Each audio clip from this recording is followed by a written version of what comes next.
family. Ako si Mian Sebastian and welcome to our daily devotion with Pastor Russell Acapmo. And today our new series talks about All for the Glory of God, and our first series is Creation, and our scripture is all about Psalm chapter 19 verse 1 to 4. So NA version: The heavens declare the glory of God, the skies proclaim the work of his hand. Day after day they pour speech, night after night they reveal knowledge. They have no speech, they use no words, no sound is heard from them.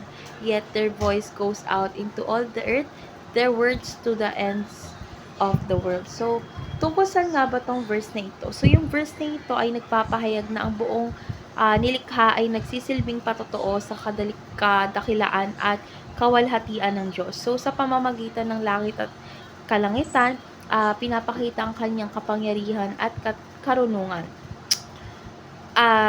Bagamat walang tunog o salita, ang kanilang mensahe ay umaabot sa bawat sulok ng mundo, nagpapahayag ng presensya at kapangyarihan ng Diyos sa lahat ng nilalang.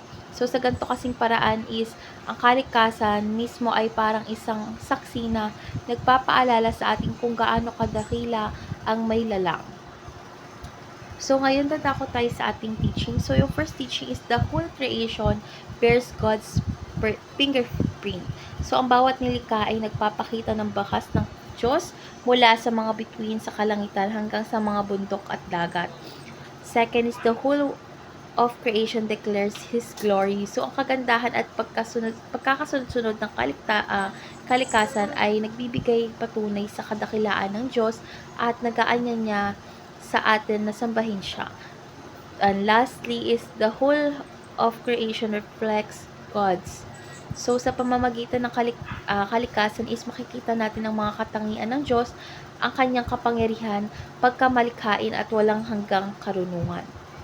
Ngayon, dadako na tayo sa ating application. So, yung first application is look around when you doubt God's existence. So, kapag nagdududa ka, alalahanin mo ang mga kagandahan at hiwaga ng nilikha ng Diyos na nagpapatotoo sa kanyang presensya. Second is learn to glorify God through His creation. So, dapat kilalanin at pasalamatan natin ng Diyos sa mga kamaha-manghang nilikha niya at hayaang ito ang magdala sa atin sa mas malalim na pagsamba. So last is let others experience God through you.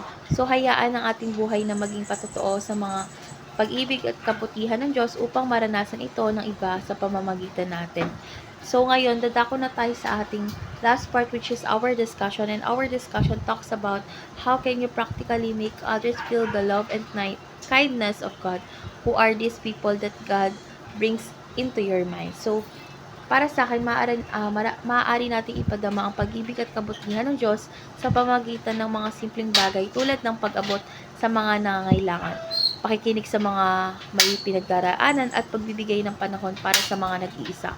So, sa pamamagitan kasi na nagpapakita ng malasakit at pag-unawa sa bawat isa is nagiging salamin tayo ng pagmamahal ng Diyos.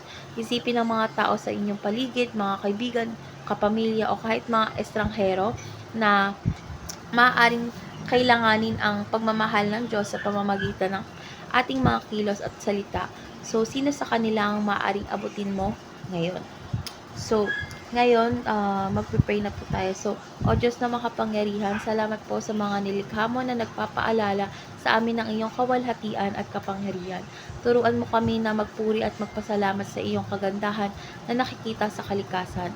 Naway makita rin ng iba ang iyong pag-ibig at kabutihan sa pamamagitan ng aming mga buhay at gabayan mo kami upang maging kasangkapan ng iyong liwanag sa mga taong ipinagkakaloob mo sa aming landas. Sa pangalan ni Jesus, Amen.